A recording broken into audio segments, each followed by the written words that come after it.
Ford motor company. ये नाम सुनते ही आपके मन में भी एक इमेज आता होगा, है ना? शायद एक चमचमाती मस्टैंग, एक मजबूत एफ सीरीज पिकअप ट्रक या फिर एक क्लासिक मॉडल टी। लेकिन ये सब शुरू कहां से हुआ? कैसे एक कंपनी ऑटोमोबाइल की दुनिया का इतना बड़ा नाम बन गई? हमारा सफर शुरू होता है 19वीं सदी के अंत में एक आदमी के साथ। नाम था उनका हेनरी फोर्ड। फोर्ड के पास था इस सब को बदलने का एक अनोखा आइडिया। इस असेंबली लाइन का मतलब था कि कार्स अब पहले से कहीं ज्यादा तेजी से और कम कीमत में बनाई जा सकेंगी। हमारी कहानी अब हमें लेकर चलती है डिट्रॉइट, मिशिगन, एक ऐसा शहर जो आगे जाकर मोटर सिटी कहलाया। यहीं पर 1903 में हेनरी फोर्ड और कुछ इन्वेस्टर्स ने मिलकर फोर्ड मोटर कंपनी की नींव रखी। उनकी पहली फैक्ट्री मैक एवेन्यू पर एक पुराना वैगन फैक्ट्री, जिसे बदलकर फैक्ट्री बनाया गया था। मैक एवेन्यू प्लांट से बाहर निकलने वाली पहली कार थी फोर्ड मॉडल ए, एक 2 सिलेंडर 8 हॉर्स पावर वाली हॉर्सलेस कैरेज। मॉडल ए और उसके बाद आने वाली कार्स ने फोर्ड को अपने प्रोडक्शन मेथड्स को परखने, असेंबली लाइन को और बेहतर बनाने और नई नई ऑटो इंडस्ट्री में जरूरी एक्सपीरियंस हासिल करने का मौका दिया। ये बड़े बदलाव और उत्साह का समय था और फोर्ड इस सबसे के बीचों बीच थे। कार्स बनाना तो एक बात थी, लेकिन उन्हें बेचना, वो तो एक अलग ही कहानी थी। उन दिनों में कार्स अब भी एक लग्जरी हुआ करती थीं।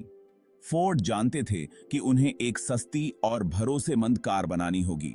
असेंबली लाइंस एकदम नया कॉन्सेप्ट था। जरूरत थी स्पीड, एफिशिएंसी और क्वालिटी के बीच संतुलन बनाने की। नई नई कंपनीज हर जगह से आ रही थीं। Section 4, the birth of an icon. The first Ford takes shape. वर्षों तक नए नए एक्सपेरिमेंट्स, टेस्टिंग और मॉडिफिकेशंस के बाद आखिरकार वो घड़ी आ ही गई।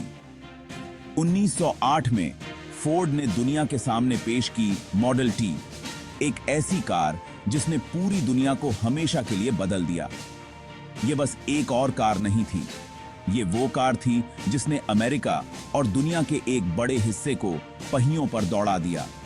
मॉडल टी साधारण थी, मजबूत थी और सबसे जरूरी, सस्ती थी। ये आम आदमी की कार थी और इसने पूरी दुनिया में तहलका मचा दिया। पहले तो ये एक टैंक की तरह मजबूत बनाई गई थी। दूसरा, इसे मेंटेन करना बहुत ही आसान था और आखिर में इसे पोजीशन, इसकी कीमत आम अमेरिकन की पहुंच के अंदर थी। मॉडल टी का समाज पर प्रभाव किसी क्रांति से कम नहीं था। मॉडल टी बस एक कार नहीं थी, ये तरक्की का प्रतीक थी, अमेरिकन इंजेन्युइटी का सबूत थी। Section 5, the legacy of innovation, Fords enduring impact. Model T तो बस एक शुरुआत थी। हेनरी फोर्ड के इनोवेशन के प्रति समर्पण ने कंपनी को ऑटोमोटिव टेक्नोलॉजी की सीमाओं को आगे बढ़ाने के लिए प्रेरित किया। उन्होंने नई मैन्युफैक्चरिंग टेक्निक्स की खोज की, ज्यादा एफिशिएंट इंजन्स बनाए और ऐसी फीचर्स इंट्रोड्यूस करवाई जो आज हमारे लिए आम बात है, जैसे कि V8 इंजन और ऑटोमेटिक ट्रांसमिशन। फोर्ड के इनोवेशन के प्रति समर्पण ने ऑटोमोटिव इंडस्ट्री में एक दिग्गज के रूप में उसकी जगह पक्की कर दी। ऑटोमोबाइल आजादी, इंडिविजुअलिटी और ओपन रोड का प्रतीक बन गया। Section 6, driving into the future, Fords place in the modern world. उस छोटी सी वैगन फैक्ट्री से शुरू होकर फोर्ड आज दुनिया की सबसे बड़ी और सबसे रिकॉग्नाइजेबल कंपनीज में से एक बन गई है। आज फोर्ड लगातार नए नए इनोवेशंस कर रही है।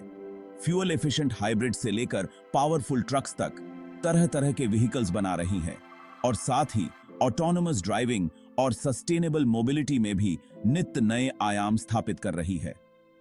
आज ऑटो इंडस्ट्री के सामने चुनौतियां एक सदी पहले हेनरी फोर्ड के समय से काफी अलग हैं। और फोर्ड का क्या? खैर, अगर इतिहास ने हमें कुछ सिखाया है तो वो ये कि फोर्ड एक ऐसी कंपनी है जो समय के साथ ढलना और नए नए इनोवेशंस करना जानती है। भविष्य की कार्स शायद मॉडल टी से बहुत अलग दिखें, लेकिन एक बात पक्की है, फोर्ड वहां जरूर होगी, अज्ञात की ओर बढ़ते हुए रास्ते की अगुवाई करती हुई।